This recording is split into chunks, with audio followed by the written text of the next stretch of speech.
नमस्कार, एवी न्यूज में आपका स्वागत है। आप देख रहे हैं एवी न्यूज। संजीव हंस को लेकर के आज हम खबर करने आए हैं और संजीव हंस का रिमांड ईडी को मिल गया है।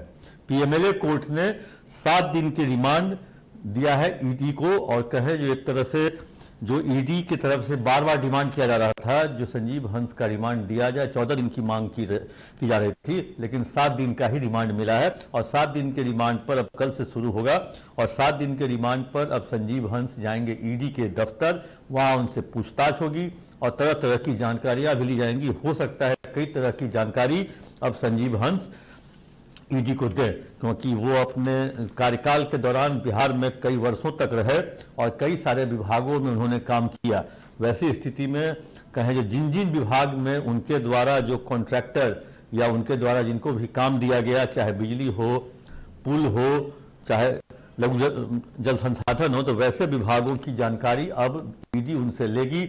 उनका पैसा कहाँ कहाँ इन्वेस्टमेंट है उसको लेकर के भी जांच अब की जाएगी। हो सकता है जितनी अभी तक बरामदगी हुई है, मतलब 87 लाख कैश, 13 किलो चांदी, 2 किलो सोना, 1.5 करोड़ के गहने, 40 घड़ी और इन सब चीजें के अलावा कुछ और भी बरामदगी अगर हो सकती है तो ईडी यही प्रयास करेगी जो और भी इस तरह का बयान उनसे कुछ लिया जाए और उस तरह की जानकारी उनसे निकाली जाए, क्योंकि ये एक बहुत बड़ा नेक्सस था। क्योंकि अभी याद होगा जो अभी संजीव हंस की गिरफ्तारी हुई, संजीव हंस के साथ साथ गुलाब यादव जो कि एक्स एमएलए, उनकी गिरफ्तारी हुई। फिर बिजली बोर्ड में जो सप्लाई करते थे या कहें कॉन्ट्रैक्टर प्रवीण चौधरी, जिनके आवास दिल्ली के आवास पर संजीव हंस का परिवार रहता है, उसकी गिरफ्तारी हुई। एक सादाब खान नाम के व्यक्ति की गिरफ्तारी हुई और कल कहें जो कलकत्ता से पुष्पराज नाम के कारोबारी को गिरफ्तार किया गया। तो कुल 5 गिरफ्तारियां अभी तक हो चुकी हैं।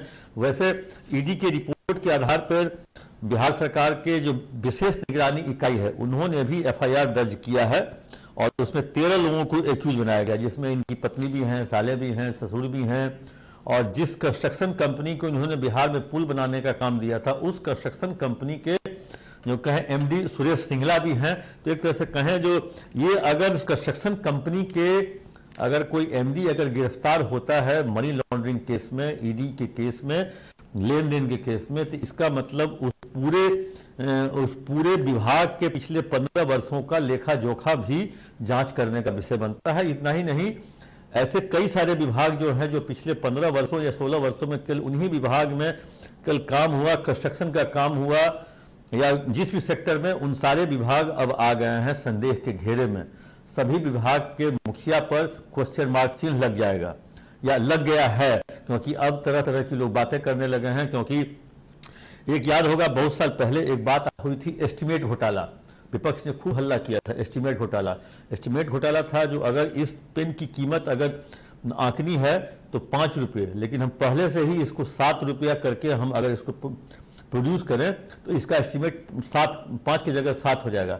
तो अगर जो पुल बनना है या जिसका नक्शा बनना है 400 करोड़ का या जो बिल्डिंग, वो पहले से ही वो बाहर की एजेंसी को हायर किया गया था जो आप नक्शा और एस्टीमेट बना के दें, तो पहले से ही वो 100 करोड़ के ज़्यादा का एस्टीमेट बना करके वो भेजता था और वही सैंक्शन होता था यहाँ पे।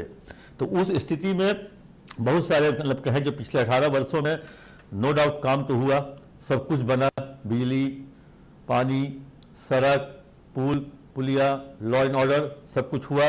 लेकिन एक कहीं ना कहीं एक जो कॉकस है, जो बिहार सरकार में एक कॉकस चलता है, वो कॉकस हावी है कहें जो इन सारे तंत्रों से ऊपर है। मतलब एक इसका अलग तंत्र है।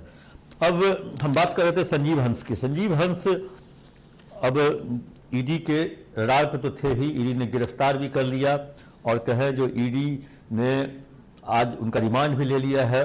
वैसे भी ईडी के केस में कहा जाता है जो आप कितना भी दलील दें, क्योंकि उनके वकील ने दलील दिया कल कोर्ट में, जो जिस एफआईआर के आधार पर जिस एफआईआर के रिपोर्ट 2 पर, सीनियर एसपी के रिपोर्ट 2 पर ईडी ने केस किया, ईडी ने जांच की, जब वही जो एफआईआर है कोर्ट ने निरस्त कर दिया, तो इसका मतलब सब कुछ।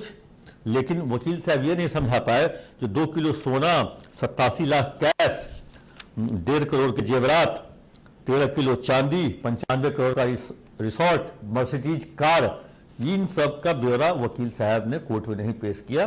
ठीक है, उनका अपना कहें जो एक तरह से उनके एक बहस, उन्होंने अपना बहस किया कोर्ट में, और एक तरह से कहें जो इधर एक तरह से उन्हें बेल का भी प्रक्रिया स्टार्ट कर दिया है संजीव हंस ने।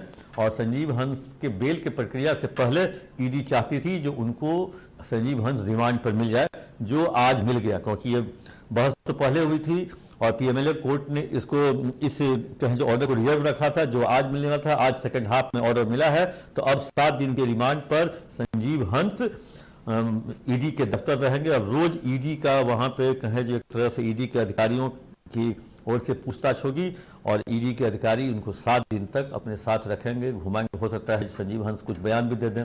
और संजीव हंस के ईडी के रडार पे आने से लेकर के जेल जाने और अब रिमांड पे आने के बाद ईडी कि बिहार के ब्यूरोक्रेसी में एक बवाल समझ गया है, और सन्नाटा में है बहुत सारे ऐसे आईएएस जो संजीव हंस के कहें जो फोटोकॉपी है, फोटो स्टेट है, वैसे आईएएस डर गए हैं।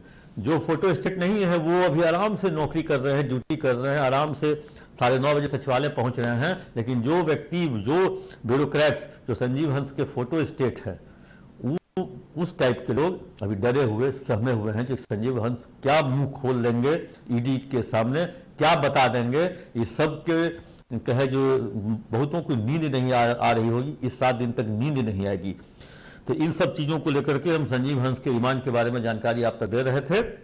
और अब दीजिए इजाजत। कैसा लगा ये कार्यक्रम आप अपना कमेंट बॉक्स में जाकर जरूर दें।